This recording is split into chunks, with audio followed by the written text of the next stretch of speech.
Hi, I am Coach Christy and I'm so excited to be here today. We are going to talk today about what it takes to start in a new direction to change your health and your habits.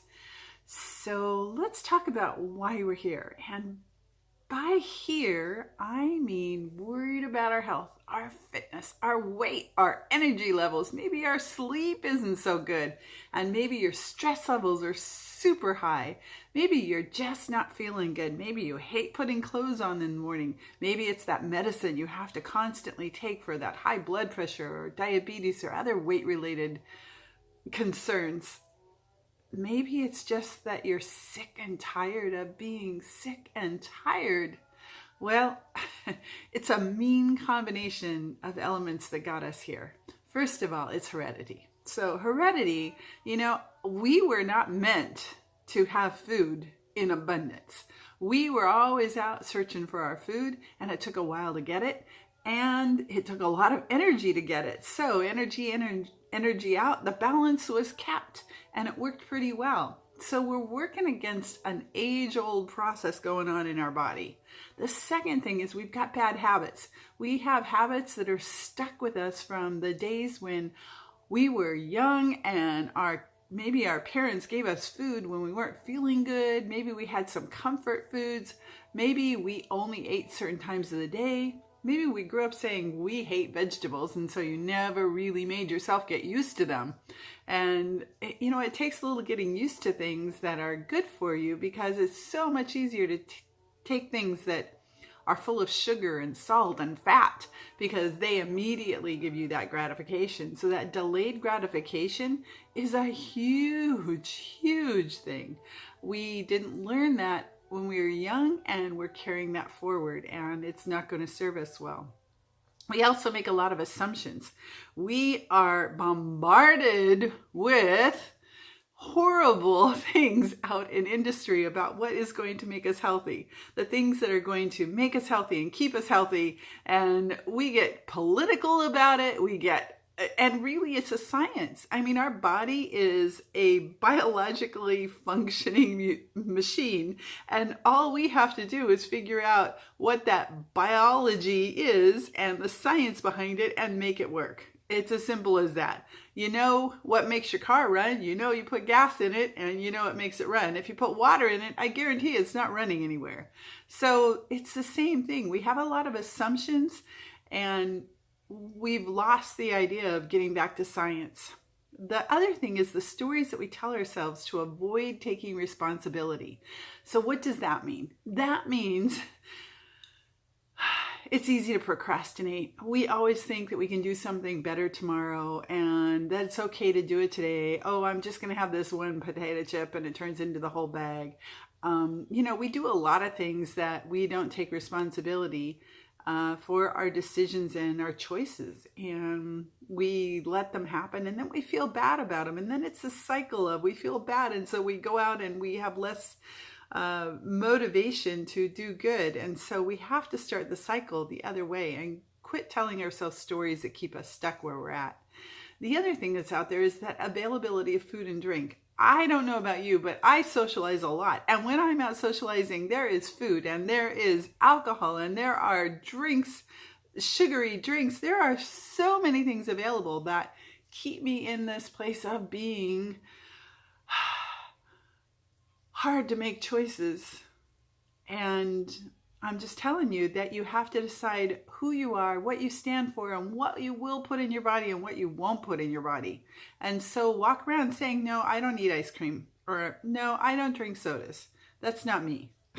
Whatever it is, you have to you can't just let society run your life. You can't just let what's going on out in the world. You can't drive down the street and say, oh, there's a McDonald's, I'm going to stop. There is no reason for you to stop other than it's painted red and yellow and pulls you in, because that's the colors that trigger hunger. So we do a lot of crazy things because of the availability of food. So how do we stop this downward cycle? How do we reverse this trend? Well, first of all, it's a mental game. So let me give you your first assignment today. If you're out there, this is an interactive video, And it says, you've got to do something after I talk to you. So here's what you need to do. This is a mental game. The first thing you need to do is you have to recognize that our bodies are so attuned at triggering our thoughts, and they make us want stuff. And there's this reality lurking just behind this shield that our body keeps us protected by from the truths. Yeah, really start thinking of your body as the enemy, because it will outsmart you and trick you into giving it what it wants. It'll say, eat that sugar, eat that salty stuff, eat that, because I like savory things. I like salty things. No, I don't like sweet things. I like sweet things. We tell ourselves these stories because our body is trying to trick us into giving us those things. And really, it's not what our body needs. Our body may want those things, but it is not what our body needs.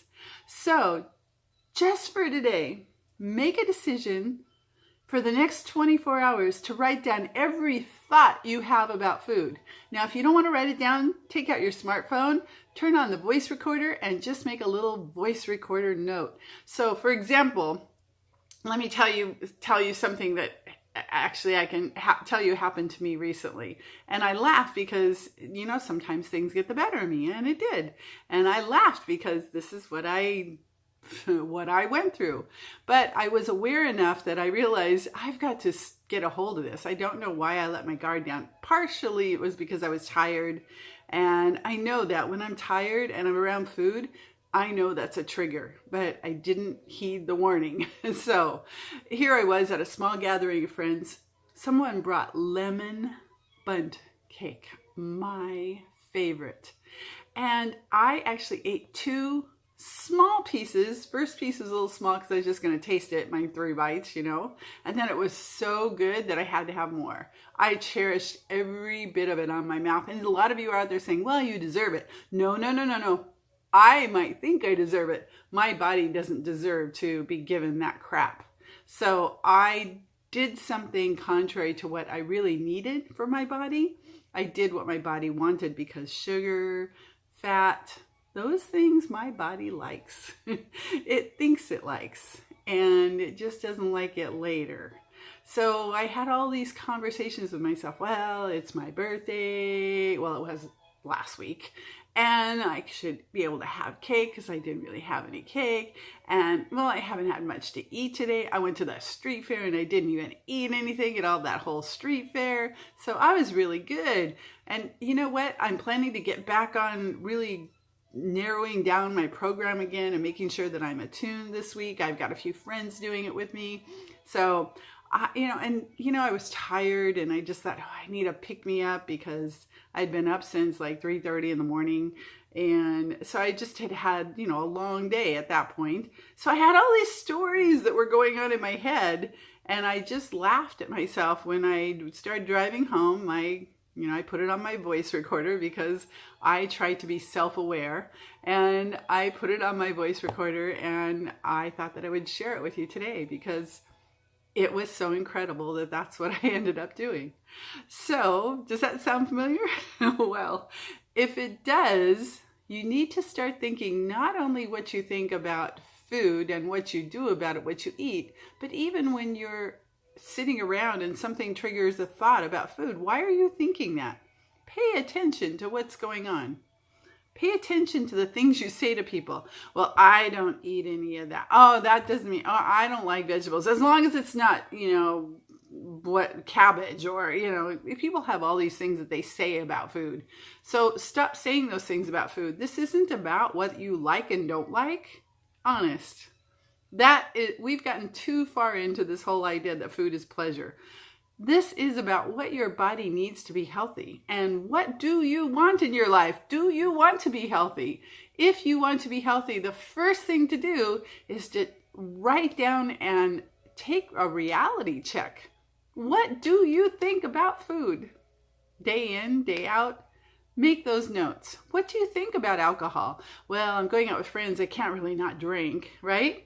There are so many stories we tell ourselves because they are ingrained in us. So challenge those, write them down, collect them, and laugh at them because they're actually pretty hilarious. Our bodies are so good at trying to trick us. So your body is really not your friend when you're trying to be healthy. It will try to take you out of that place constantly.